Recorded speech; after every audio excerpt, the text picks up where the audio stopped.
ताज्या बातम्यांसाठी सबस्क्राईब करा विचारवाणी न्यूज आणि नवनवीन अपडेट्ससाठी बेल आयकॉन प्रेस करा.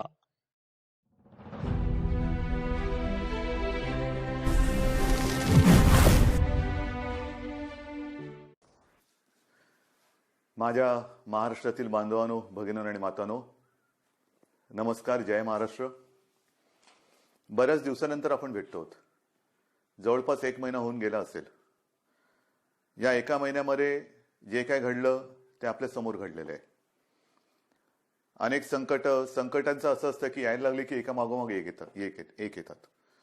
कोरोनाशी लढतो आहोत, त्याच्यात मध्ये निसर्ग चक्रीवादळ आलं. आपण सर्व किनारपट्टीतली लोक श्वास रोखून बघत होतो की हे वादळ नेमकं कुठे धडकणार. रायगडमध्ये ते धडकलं आणि त्याची नंतर जी काय मी पाहणी केली त्या वादळाची भीषणता भयानक होती. जे त्या वादळाच्या तडाख्यात सापडले नशिबाने वाचले असं मी म्हणेन, पण त्याचबरोबरीने आपल्या शासन यंत्रणेने सुद्धा खूप चांगलं काम केलं. मनुष्यहानी किंवा प्राणहानी, जीवितहानी कमीत कमी कशी होईल यासाठी सतर्कता दाखवली. एक सुद्धा कोळी बांधव किंबहुना एक सुद्धा मच्छीमारी करणारी बोट आपण समुद्रात राहू दिली नाही. त्याने वेळेमध्ये आपल्या घरात आणलं, सुरक्षित जागी हलवलं आणि त्यामुळे प्राणहानी झाली, पण ती कमीत कमी ठेवण्यात आपल्याला काही प्रमाणात यश आलं. आर्थिक नुकसान तर झालेलं आहे. मोठी मोठी झाडं उन्मळून पडलेत, फळबागा उद्ध्वस्त झालेल्या आहेत, घरांची छपरे उडून गेलेले आहेत. नुकसान अतोनात झाले, पण त्या अतोनात नुकसान म्हणजे विजेचे खांब सुद्धा उन्मळून पडलेले आहेत. या नुकसानीमध्ये आपण हेही पाहिलं की सरकार खंबीरपणाने या सर्व किनारपट्टीतल्या कोकणवासियांच्या आणि जिथे जिथे हे वादळ पुढे सरकलं, ज्यांचं नुकसान झालं त्या सगळ्यांच्या पाठी खंबीरपणे उभं आहे. या गेल्या काही दिवसात काय झाले, एक तर आपण असे भेटू शकत नाही आहोत. हा विकास म्हणायचा का, कल्पना नाही, पण प्रत्यक्ष भेटी होत नाहीत आणि असं भेटावं लागतंय. आणि पूर्वी आपण अनेक दिवसानंतर भेटल्यानंतर विचारायचो, काय रे कसा आहेस. मग जो तो आपापली दुःख असतील, व्यथा असतील, वेदना असतील एक बाजूला ठेवून भेटीत बोलायचं की मजेत आहे. आता सगळ्यांची परिस्थिती तीच आहे. कसे आहात, जसे तुम्ही आहात तसेच आम्ही आहोत. सगळे घरातच आहोत. सगळं काही ठप्प आहे, संपूर्ण जग ठप्प आहे आणि या संकटाचा सामना आपण करत आहोत. आज मी आपल्याशी बोलताना परवा 1 तारीख आहे. ही 1 तारीख आषाढी तर आहेच, पण जे आपल्यासाठी डॉक्टर्स योद्धे बनून लढतायत त्यांचा डॉक्टर्सचा राष्ट्रीय डॉक्टर दिन आहे. त्या सगळ्यांना मी त्यांचं कौतुक करतो, त्यांना धन्यवाद देतो. आणि तुम्ही जी लढाई लढतात आमच्यासाठी, त्याच्यात आम्ही सुद्धा तुमच्या सोबत आहोत. तुमच्यासोबत तुम्हाला आम्ही सहकार्य करतो आहोत आणि करू हे एक वचन त्यांना देतो. डॉक्टर दिनाबरोबर आपल्या राज्याचे माजी मुख्यमंत्री वसंतराव नाईक त्यांचाही जन्मदिवस आणि हा सप्ताह आपण शेतकरी सप्ताह म्हणून साजरा करतो. म्हणजे दोन्ही जे आता आपल्याला जीव वाचवत आहेत त्या डॉक्टरांचा तो दिवस आहे आणि योगायोगाने वसंतरावांच्या जन्मदिवसाच्या निमित्ताने जो शेतकरी दिन साजरा करतो, म्हणजे आपल्याला जगाला जो आपलं धान्य पिकवतो त्यांचा सुद्धा हा एक दिवस आहे. म्हणून मी या दोन्ही शेतकऱ्यांना आणि माझ्या डॉक्टर्सना विनम्र नमस्कार करतो आणि आपल्याशी आता बोलतो. साहजिकच आहे 30 तारखेपर्यंत हा लॉकडाऊन आहे. माननीय पंतप्रधानांनी 30 जून पर्यंत हा लॉकडाऊन जाहीर केलेला आहे. 30 जून नंतर काय होणार, मी यापूर्वीच आपल्याला सांगितलेलं आहे की आता लॉकडाऊन हा शब्द बाजूला ठेवायचा आणि हळूहळू आपण एक एक गोष्टी, सोयी सुविधा, सेवा ह्या उघडत जाणार. म्हणजेच 30 तारखेनंतर लॉकडाऊन उठणार का, तर अत्यंत स्पष्ट शब्दात नाही. मग काय होणार, असंच राहणार का, तर तेही उत्तर नाही आहे. आपण गेले 15-20 दिवस अनुभवतो आहोत. एक एक करत महाराष्ट्रामध्ये आपण अत्यंत काळजीपूर्वक पावलं टाकत सेवा सुविधा आणि काही गोष्टी म्हणजे दुकानं असतील, आजपासून आपल्या नाभिकांची जी सेवा आहे ती सुरू होते आहे. अशा काही गोष्टी सुरू करतो. दुकानं सुरू झालेली आहेत. काही ऑफिसेस काही प्रमाणात त्यांच्या कर्मचारी वर्गाची उपस्थिती त्यांना आपण परवानगी देऊन ती सुरू झालेली आहे. तर एक एक गोष्टी आपण सुरू करत चाललेलो आहोत. हे हळूवार का करतो आहोत आपण? याचं कारण अजूनही संकट नाही टळलेलं. एक गोष्ट नक्की लक्षात ठेवा की आपण जे मिशन बिगिन अगेन किंवा पुनश्च हरिओम म्हणून सुरुवात केलेली आहे, ह्याचा अर्थ धोका टळलेला नाही. पण आपण थोडंसं कात्रीत सापडलेलो आहोत. ज्याला म्हणतात ना, इकडे आड आणि तिकडे विहीर. आपल्याला इथेही पडायचं नाही आणि तिथेही पडायचं नाही. मधोमध बरोबर आपला तोल सांभाळून हे संकट पार पाडायचंय. संकटाचा काळ हा पार पाडायचा आहे. आणि म्हणून केवळ आणि केवळ अर्थचक्राला एक गती द्यायला आपण सुरुवात करण्यासाठी म्हणून एक एक गोष्टी आपण उघडत चाललेलो आहोत.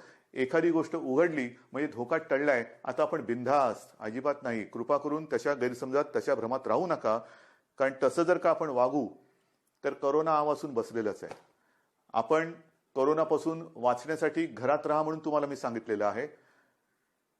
अनावश्यक कामासाठी बाहेर पडू नका. आवश्यक असेल तेव्हा आणि तेव्हाच घराबाहेर पडा, हे माझं आजही सांगणं आहे. तुम्ही म्हणाला, अरे हा काय आलं की नुसतं आपलं काळजी काळजी आणि काळजी. आपलं सरकार काळजीवाहू नाहीये. कारण नेहमी असं म्हणतात, ज्या सरकारला स्वतःची काळजी असते त्याला काळजीवाहू म्हणतात. हे सरकार तुमचं आहे, मजबूत आहे आणि तुमची महाराष्ट्राची काळजी घेणारं हे सरकार आहे. आणि म्हणून माझं कर्तव्य आहे की तुम्हाला धोक्यापासून सावध करणं. बाहेर जर का आपण पडलो आणि बिनधास्त वावरलो तर धोका आहेच. प्रत्येक पावलावरती धोका आहे. मला एका गोष्टीचा नक्कीच अभिमान आहे की माझे सगळे महाराष्ट्रातले बांधव, माता भगिनी ह्यांचा सगळ्यांचा माझ्यावरती, आपल्या सरकारवरती विश्वास आहे. आणि जे जे काही सरकार सांगतंय त्या सूचना तुम्ही पाळता आहात, म्हणून मला तुमचा अभिमान आहे. हे करत असताना काही ठिकाणी जसं आपण लोकलची मागणी केली होती, त्या लोकल सुरू झालेल्या आहेत. मुंबईमध्ये ग्रामीण भागामध्ये उद्योगधंदे सुरू झालेले आहेत. तिथे सुद्धा लोकांचं येणं जाणं सुरू झालेलं आहे. विशेष म्हणजे जो शेतकरी, ज्याचा उल्लेख मी सुरुवातीला केला, तो शेतकरी आपण सगळे लॉकडाऊनमध्ये घरी असलो तरी सुद्धा न थकता, न थांबता आपल्यासाठी मेहनत करतोय, घाम गाळतोय, जमिनीत राबतोय, भूमीमध्ये राबतो आहे, अफाट मेहनत करतोय. त्या शेतकऱ्याच्या सोबत आपण आहोत आणि आपण राहिलं पाहिजे. मला कल्पना आहे की जसजसा हा सीझन आता पुढे सरकतोय, महाराष्ट्रातल्या ग्रामीण भागात, मग मराठवाडा असेल, विदर्भ असेल, काही ठिकाणावरून तक्रारी आलेल्या आहेत आणि त्याची गंभीर दखल आपण घेतलेली आहे. तक्रारी कोणत्या आहेत? बोगस बियाणं. हे दुर्दैव आहे. हे दुर्दैव आहे. ह्याचं कारण शेतकरी हा, एकतर शेतकऱ्याची अवस्था सगळ्यांचीच सारखी झालेली आहे, रोजगारच नाहीये. तरी देखील मागचा पुढचा विचार न करता हा शेतकरी आपल्यासाठी मातीत राबतोय हे आपल्याला सर्वांनाच माहिती आहे. मर मरून, राबून, अफाट कष्ट करून जे बियाणं त्यांनी पेरलं ते बियाणं उगवलंच नाही. मग काय करायचं? दुबार पेरणीचं संकट आलं. आणायचे कुठून पैसे?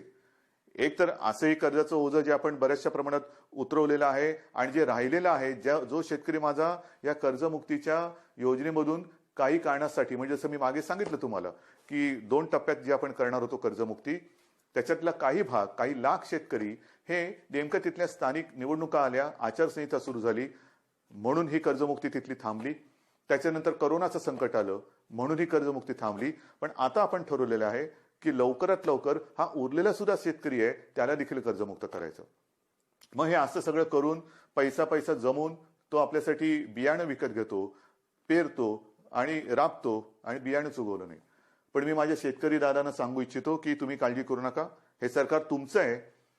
ज्यांनी तुम्हाला फसवलेलं आहे ते कायद्याच्या कचाट्यातून सुटणार नाही. त्यांच्यावरती गंभीर गुन्हे दाखल करून त्यांना सजा तर होईलच, पण जे नुकसान तुमचं झालेलं आहे, त्यांनी केलेलं आहे, त्यांच्याकडनं तुम्हाला हे सरकार नुकसान भरपाई सुद्धा मिळून दिल्याशिवाय राहणार नाहीये. काळजी करू नका.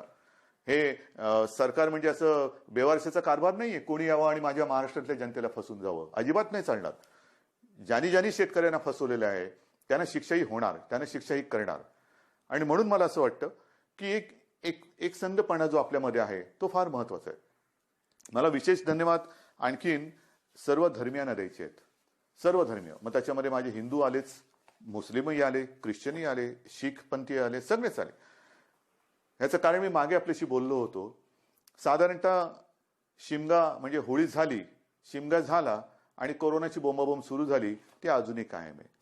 सगळ्यांनी मग तो ईद असेल, मग आपली रामनवमी असेल, आता तर मुख्य म्हणजे आषाढीची वारी, आषाढी एकादशी आता परवा आहे, मी चाललोय.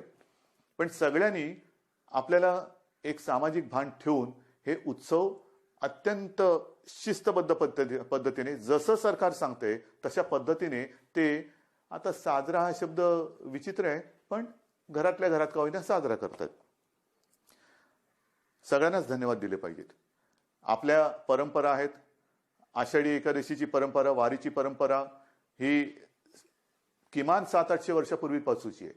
आणि आपल्याशी मी आज बोलताना 2020 साल सुरू आहे. मला 2010चं साल आठवलं. 2010 साली मी पांडुरंगाचं दर्शन घेतलं. कसं घेतलं आपल्याला माहिती आहे.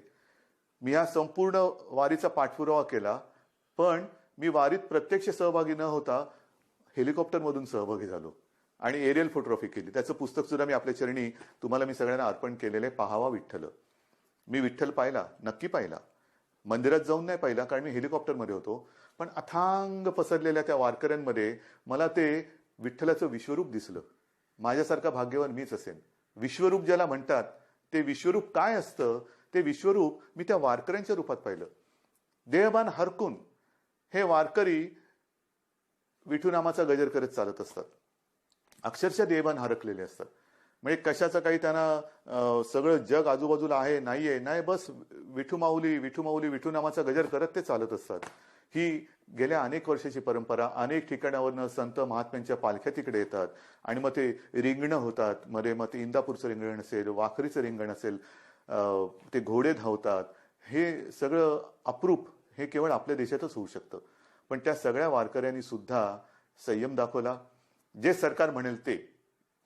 हे असे नागरिक कुठे सापडणार तुम्हाला.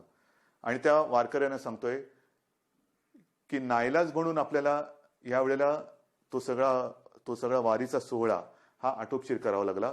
पण मी आपल्या वतीने आपल्या विठुरायाला साकडं घालायला जाणार आहे. नक्की जाणार. विठुरायाला मी साकडं घालणार की विठुराया हे काय आहे, कोणते दिवस आहेत, कशी दिवस आहेत, कशी परिस्थिती आहे. हे तुझे लाखो करोडो भक्त आज तुझ्या दर्शना विना घरातल्या घरात आहेत. आणि का तरी अशी विचित्र परिस्थिती आलेली आहे.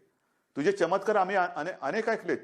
आम्ही तुमचे चमत्कार अनेक चित्रपटातून पाहिलेत. पण आता हा चमत्कार आम्हाला दाखव आणि हे करोनाचं संकट लवकरात लवकर नष्ट करून केवळ माझा महाराष्ट्रच नाही तर संपूर्ण जगाला पुन्हा एकदा सुखाचे, समृद्धीचे आणि निरोगी आयुष्याचे दिवस दाखव. हे साकडं घालायला मी जाणार आहे.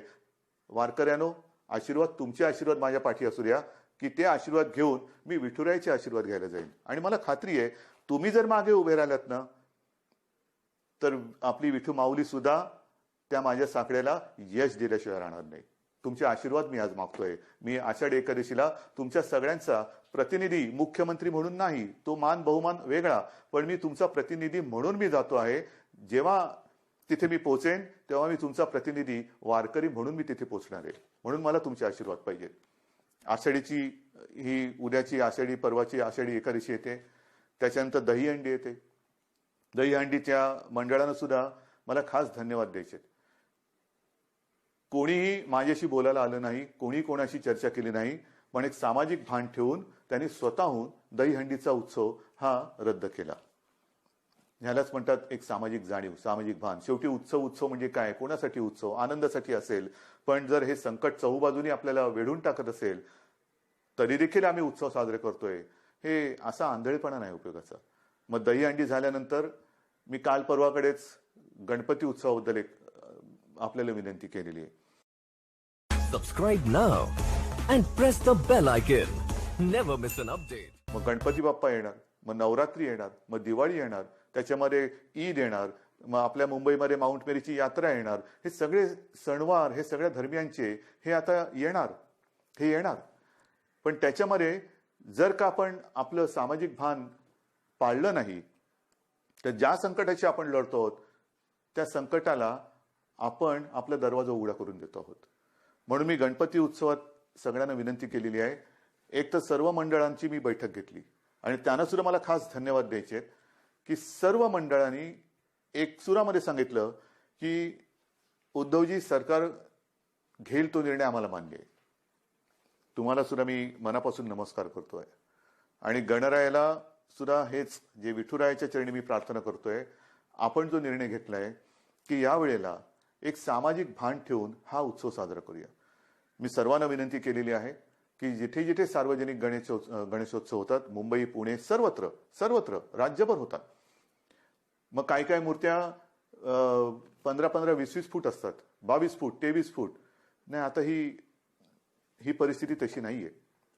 सर्वांनी थोडा संयम ठेवा आणि मूर्तीची उंची जास्तीत जास्त मी 4 फूट सांगितलेली आहे. का 4 फूट सांगितली? तर मूर्ती हलवताना सुद्धा जास्त लोक एकमेकाच्या जवळ येता कामा नयेत. विसर्जनाची सुद्धा आगमनाची मिरवणूक नाही, विसर्जनाची मिरवणूक नाही. मग गणेशोत्सव साजरा कसा करायचा? अजून थोडा अवधी आहे. आपण चर्चा करून त्याच्यातनं सुद्धा हा नेमका कसा करायचा त्याच्यावरती मार्ग काढू.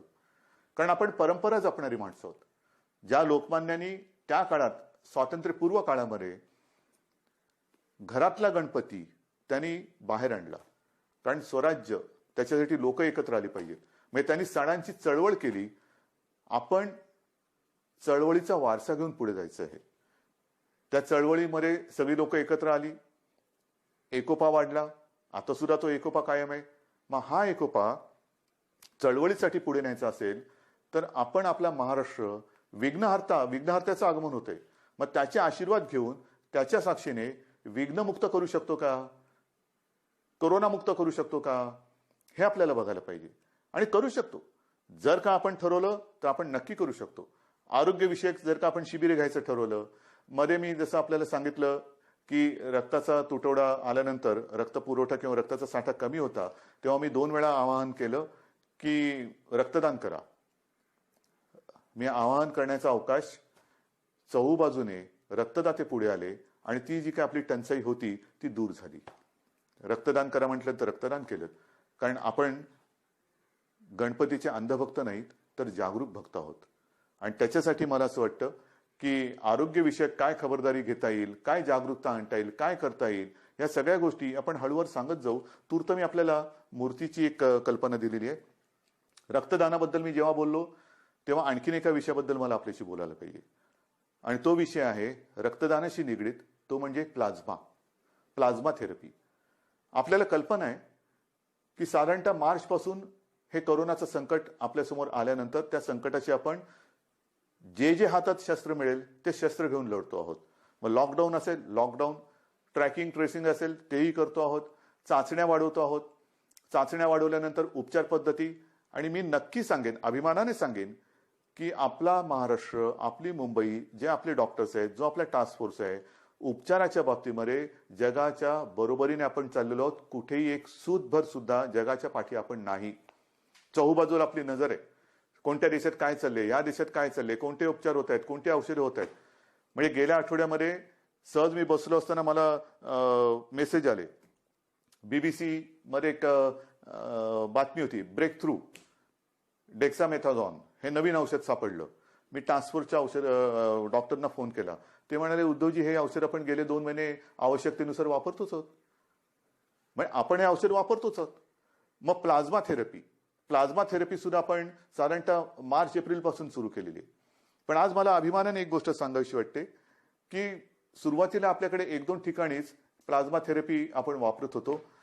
आजपर्यंत साधारणतः असं धरा की 10 जणांवरती आपण उपचार केले असतील तर जवळपास 9 जण त्याच्यात बरे झालेत. 7 जण तर जवळपास बरे होऊन घरी पण गेलेले आहेत. म्हणजे प्लाझ्मा थेरपी सुद्धा उपयोगी पडते. आणि त्याच्यासाठी उद्याच एका गोष्टीचं आपण लोकार्पण करतो आहोत. जे करतो आहोत ते तळमळीने करतो आहोत, मनापासून करतो आहोत आणि आवश्यकतेपेक्षाही थोडे जास्त करण्याचा आपला प्रयत्न आहे. आणि उद्या आपण एक गोष्ट अशी करतोय की कदाचित, मी कदाचित शब्द वापरतोय, कदाचित देशातलं सगळ्यात मोठं प्लाझ्मा थेरपी देणारं आपलं राज्य ठरेल. प्लाझ्मा थेरपीचा वापर करणारं आपलं राज्य ठरेल. कारण आपण ही केंद्र वाढवतो आहोत. पहिल्यांदी 2 होती, त्याचा व्याप विस्तार आपण करतो आहोत. उद्या कदाचित देशातलं सगळ्यात प्लाझ्मा थेरपीचा वापर करणारं पहिलं राज्य ठरेल आपलं. पण हे सुविधा झाल्या. मला जे खास करून ज्यांना कोरोना होऊन जे सुखरूप बरे होऊन घरी गेलेत त्यांना एक विनंती करायची. रक्तदान हे कसं, एक रक्तदान कोणी करू शकतो, पण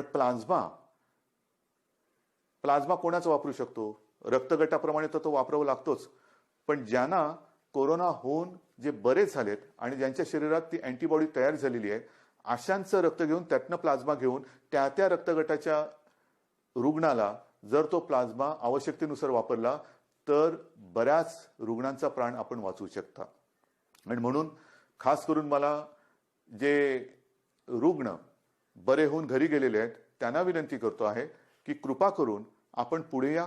आमच्या शासकीय विद्यालयांना जी वैद्यकीय विद्यालय आहेत त्यांना संपर्क करा, शासकीय डॉक्टर्स आहेत त्यांना संपर्क करा आणि आपण जसं रक्तदान करतो रक्तदानच करायचंय, पण तसं प्लाझ्मा दान करा की जेणेकरून आपण वाचलात, आपल्या माध्यमातून आणखीन काही जण वाचू शकतो. ह्यालाच तर आपण एकत्रितपणा म्हणतो, ह्यालाच तर आपण एकजूट म्हणतो आणि ती आपल्या रक्तामध्ये आहे. आणि ती मी मागेही म्हटलं होतं, लढणं हे आपल्या रक्तात आहे आणि जेव्हा रक्ताचा तुटवडा होता तेव्हा रक्तदान करून हा लढाऊपणा आपण सिद्ध केलाय. आता हा पुन्हा एकदा सिद्ध करण्याची नव्हे, पण त्याच्या आवश्यकतेनुसार वापर करण्याची गरज आहे. बांधवांनो आणि माता भगिनीनो, एक गोष्ट नक्की आहे की जसं मी औषधाच्या बाबतीत तुम्हाला सांगितलं की कोणत्याही औषधाच्या बाबतीत आपण पाठी नाहीये. सुरुवातीपासून जी औषधं आपल्याला वाटतात की वापरली पाहिजेत, म्हणजे आता सगळीकडे रेमडेसिवीर कितीला मिळणार, रेमडेसिवीर मिळणार की नाही, रेमडेसिवीरची किंमत काय होणार, मग फॅव्हिपिरावीर, म्हणजे जशी जशी नावं येतात तसं त्याचा बोलबाला होतो. पहिला होता तो एससीक्यू हायड्रॉक्सिक्लोरोक्विन, मग त्याचा एक हे झाला, ते आपण वापरतोय, आवश्यकतेनुसार वापरतोय. रेमडेसिवीर वापरतो आहोत, टॉझिलिझुमॅब वापरतो आहोत, आयव्हरमेक्टिन वापरतो आहोत, डॉक्सी वापरतो आहोत. तुम्ही नाव सांगा, ती सगळी औषधं आपण इकडे वापरतो. परंतु ही औषधं वापरायला साहजिकच आहे आपल्याला केंद्र सरकारच्या त्या आरोग्य विभागाची परवानगी लागते. आणि मला एक गोष्ट आपल्याला सांगायची, साधारणतः एप्रिल शेवट किंवा मे असेल, मेची सुरुवात किंवा पहिला मध्ये असेल, आपण ह्या औषधाच्या उपलब्धतेसाठी पाठपुरावा सुरू केला, रेमडेसिवीर आणि फॅव्हिपिरावीर, कारण तिथून परवानगी घ्यावी लागते. मग त्याच्यानंतर एका रुग्णांच्या ग्रुपवरती त्याची टेस्ट घ्यावी लागते. ती यशस्वी झाल्यानंतर मग तिथून परवानगी मिळाल्यानंतर मोठ्या प्रमाणात आवश्यकतेनुसार त्याचा वापर करावा लागतो. आता गेल्या आठवड्यामध्ये याची परवानगी आपल्याला मिळालेली आहे, रेमडेसिवीर आणि फॅव्हिपिरावीर. येत्या काही दिवसात याचा पुरेसा साठा हा आपल्याला उपलब्ध होईल. किमतीची पर्वा करू नका. शासकीय आणि निमशासकीय रुग्णालयामध्ये मी तर म्हणतोय की रेमडेसिवीर आणि ही औषधं आपण मोफत उपलब्ध करून देण्याच्या विचारामध्ये आहोत. पण पहिली गोष्ट ही उपलब्ध होत आहेत आता, म्हणजे कोणी काळजी करण्याचं कारण नाहीये. कसं मिळणार आता आहे, अजून एक थोडे दिवस आपल्याला त्याच्या साठ्याबद्दल किंवा उपलब्धतेबद्दल आपण प्रयत्न करून ती उपलब्ध करून देतो आहोत. पण एकदा का हा साठा आपल्याकडे किंवा ज्याला म्हणतो ना पुरवठा व्हायला लागला की त्याचा कुठे मी तुटवडा पडू देणार नाही, ही तुम्हाला मी खात्री देतोय. रुग्णांची संख्या वाढणार. तुम्ही म्हणणार वाढणार म्हणजे काय? नाही, तसं नाहीये. ह्याला दोन गोष्टी आहेत. आपण अर्थचक्राला गती देण्यासाठी काही गोष्टी हळूहळू मिशन बिगिन अगेन म्हणून सुरुवात केलेली आहे. ये जा वाढली, भेटणं वाढलं, संपर्क वाढला आणि तो संपर्क वाढल्यानंतर साहजिकच आहे रुग्णांची संख्या ही सुद्धा वाढत चाललेली आहे. पण ही रुग्णांची संख्या वाढत असताना आपण टेस्टची संख्या सुद्धा वाढवतो आहोत आणि ती वाढवलेली आहे. म्हणून आता रुग्ण येण्याची वाट न बघता आपण व्हायरस पोचायच्या आत तिकडे पोहोचण्याचा प्रयत्न करतोय. चेस द व्हायरस ही एक नवीन संकल्पना मुंबईत सुरू केली, ती संपूर्ण राज्यभर आता आपण राबवत आहोत. Chase the virus. आणि त्याच्यासाठी रुग्णांची संख्या जरी वाढत असली तरी आपल्याकडे आरोग्य सुविधाही आपण वाढवत आहोत. औषधांची सुद्धा कुठेही टंचाई होणार नाही. औषधोपचार ते सुद्धा वाढवत आहोत. पण या निमित्ताने मला पुन्हा एकदा काही डॉक्टर्स जे आहेत, ज्येष्ठ डॉक्टर्स, मी समजू शकतो प्रत्येकाला जीवाची काळजी असतेच, पण काही ज्येष्ठ डॉक्टर्स जे 55-60च्या वरती आहेत पण अनुभव आहे त्यांना, 55-60च्या वरती आहेत आणि ज्याला आपण म्हणतो की हाय रिस्क, म्हणजे ह्या डॉक्टर्सना सुद्धा त्यांना सुद्धा सकाळ दुपार संध्याकाळ रात्र 24 तास ही रुग्णांची काळजी आहेच. तर त्यांना सुद्धा इतर काही व्याधी किंवा विकार आहेत, म्हणजे डायबिटीज असतील, किडनीचे विकार असतील, समजा दुसऱ्या काही आणखीन गोष्टी असतील, तर ते सुद्धा थोडेसे घाबरून हॉस्पिटलमध्ये जात नाहीयेत. मी त्यांना नम्रपणाने विनंती करतोय की आपण काळजी करू नका. एक काळ असाही होता की सगळीकडे पीपीई किट मिळत नाही, N95 मास्क मिळत नाही. आता या सगळ्याचा पुरवठा आपल्याकडे मुबलक आहे, साठा मुबलक आहे, काही काळजी करू नका. तुमच्या पाठी सरकार आहे. जे जे तुमच्या सुरक्षेसाठी आवश्यक आहे ती संपूर्ण खबरदारी घेण्याची तयारी सरकारची आहे. कारण आपण कोविड योद्धा म्हणायचं आणि त्याला बिना शस्त्रांनी पाठवायचं असं अजिबात होणार नाही. पण आज आपली गरज आहे, महाराष्ट्राला गरज आहे, आपल्या अनुभवाची गरज आहे. कारण अनेक ठिकाणी आपण ज्येष्ठ डॉक्टरांची एक अनुपस्थिती हे अनुभवतो आहोत. म्हणून मी सगळ्यांना विनंती करतोय की आपण जिथे जिथे असाल, हॉस्पिटलमधले असाल हॉस्पिटलमध्ये जा, खाजगी आपले दवाखाने क्लिनिक असतील कृपया सुरू करा. ज्या ज्या गोष्टीची आपल्याला उपकरणांची आवश्यकता असेल ती सरकारकडनं आपल्याला दिली जाईल. तुम्ही त्याच्यात अजिबात काळजी करू नका. तुम्हाला जे जे पाहिजे ते पुन्हा मिळेल, ते पूर्ण मिळेल. अशा पद्धतीने आपण एका बाजूला आरोग्य सुविधा वाढवत चाललेलो आहोत, एका बाजूला टेस्टची संख्या वाढवत चाललेलो आहोत, टेस्टची केंद्र वाढवत चाललेलो आहोत. आता तर काही अँटीबॉडी आणि अँटीजेन टेस्ट करण्याचे रॅपिड किट येत आहेत, तेही मोठ्या प्रमाणावरती आपण घेतो आहोत की ज्याचा एक प्राथमिक जो आपल्याला गाईड करू शकतो, मार्गदर्शक ठरू शकतो की कोणाला हा कोरोना होऊन गेला आहे का त्याच्याबद्दल एक माहिती मिळते आणि साधारणतः निगेटिव्ह पॉझिटिव्ह ह्याच्याबद्दल एक गाईडलाईन मिळते आणि मग आपण त्या पद्धतीने त्याला वेगळं करून उपचार सुरू करू शकतो. तर ह्याही टेस्ट आपण करतो आहोत. ह्याचं कारण असं की आता पावसाळा सुरू झालेला आहे. पावसाळा सुरू झाल्यानंतर नवीन अंकुर येतात, कोंब येतात, पालवी फुटते, हिरवगार होतं, सगळं हिरवे हिरवे गार गालीचे सगळीकडे पसरलेले दिसतात. फार सुखद असं दृश्य असतं. पावसाळा जसं एक नवीन जीवन घेऊन येतो तसंच प्रत्येक ऋतू हा त्याचे काही चांगले आणि काही विचित्र गोष्टी घेऊन येत असतो. पाऊस म्हटल्यानंतर ह्या 2-3 बैठका गेल्या काही दिवसात झालेल्या, त्याच्या आधी झालेल्या, जसं निसर्ग चक्रीवादळ आलं त्याच्या तयारीची बैठक, जास्त पाऊस पडणार आहे का, मग कुठल्या भागात पडणार आहे, पूर येऊ शकतो का, त्याची तयारीची बैठक. म्हणजे पाऊस आला आनंद हा घेऊन येतो, नवजीवन घेऊन येतो, पण कुठेतरी नैसर्गिक आपत्ती घेऊन येतो. पूर आला नाही तरी काही ठिकाणी अतिवृष्टीमुळे इतर रोगराई येते. मग त्याच्यात मलेरिया आला, डेंग्यू आला, लेप्टो आला, डायरिया आला, सर्दी खोकला आला आणि त्याच्यासोबत कोरोना आहे. मग काय करणार, ह्याची सुद्धा तयारी आपली सुरू आहे. पण मला आपल्याला खास करून शहरी भागात राहणारी जी लोक आहेत त्यांना सांगायचं, मग मुंबई, पुणे, नाशिक सगळीकडे, संभाजीनगर आहे, नागपूर आहे, सगळीकडेच, की या वेळेला आपले सगळे कर्मचारी ह्या कोरोनाच्या लढाईमध्ये आहेत.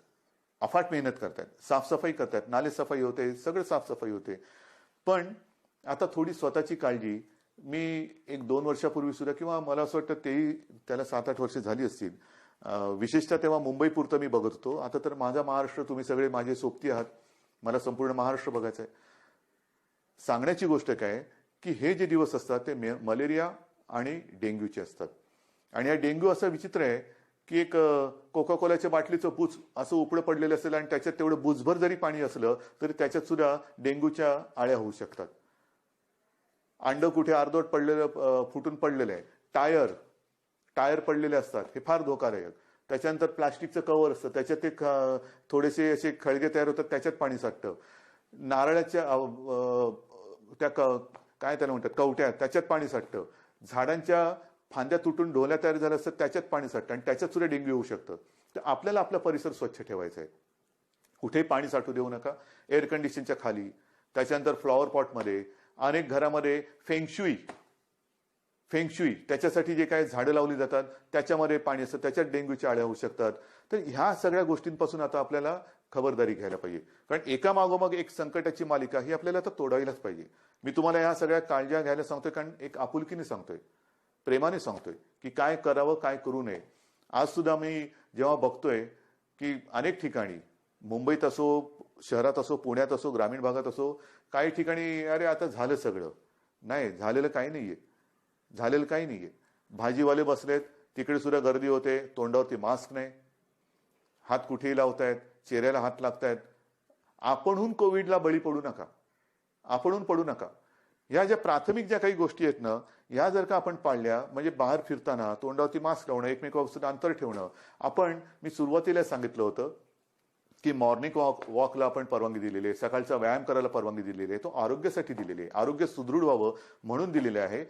आजाराला बळी पडण्यासाठी नाहीये. तर ह्या काही गोष्टी ह्या आपल्याला पाळाव्या लागतील.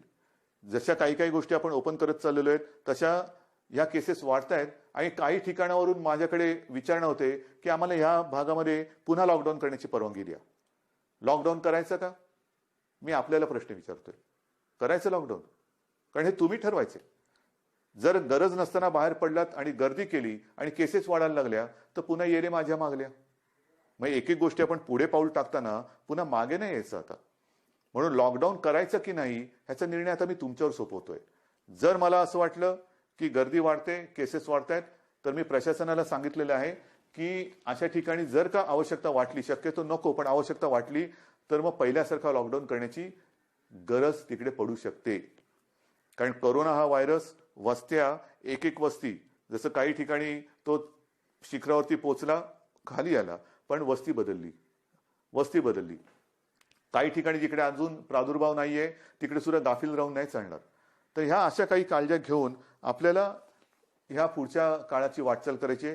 दरम्यान मी तुम्हाला सांगितलं की शेतकऱ्यांसाठी सुद्धा कर्जमुक्तीची योजना जी थोडी काही भागात अपूर्ण राहिली ती आपण पूर्ण करतोय.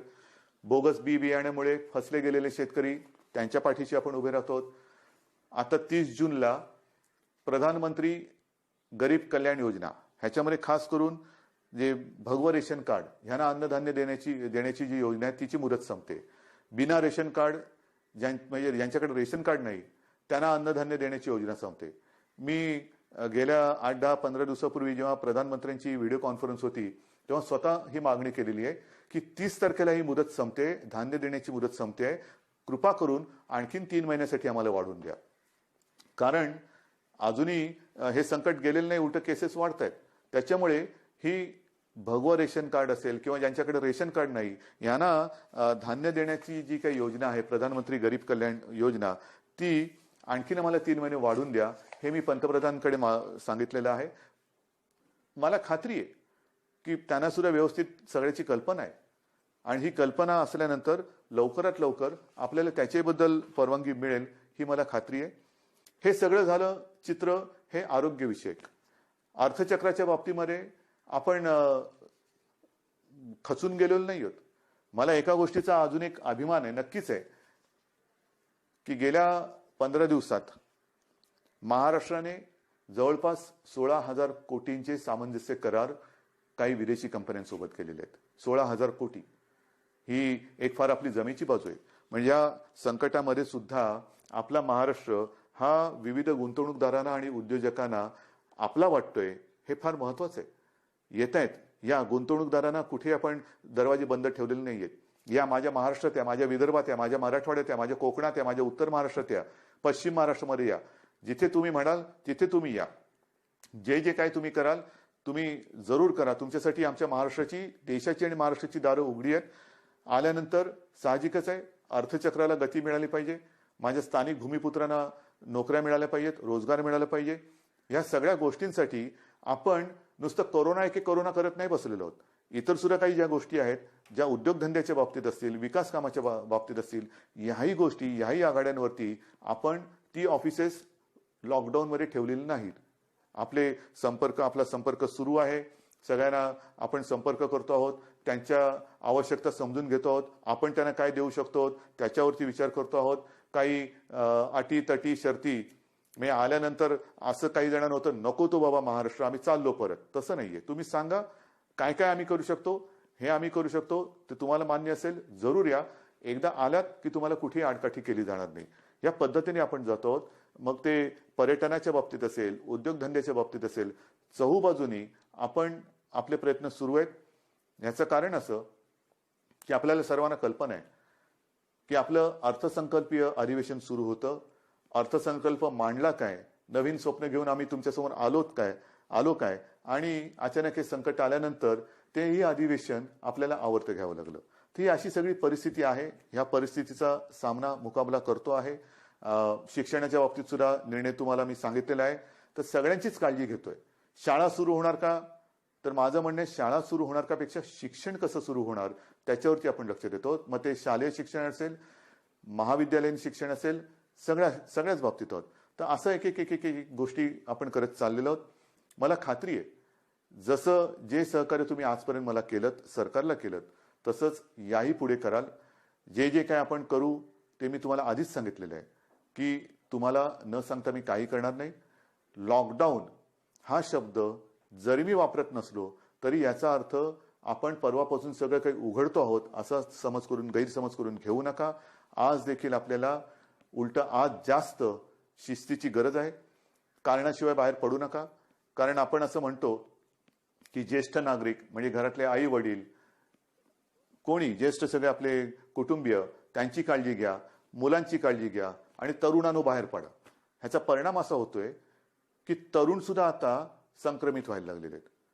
आणि बऱ्याच ठिकाणी आजही म्हणजे आज सुद्धा एक गोष्ट चांगली आहे की 80% लोकांना लक्षणच दिसत नाही. पण लक्षण दिसले नाहीत याचा अर्थ त्याला प्रादुर्भाव झाला नाही याच्यातला भाग नाही.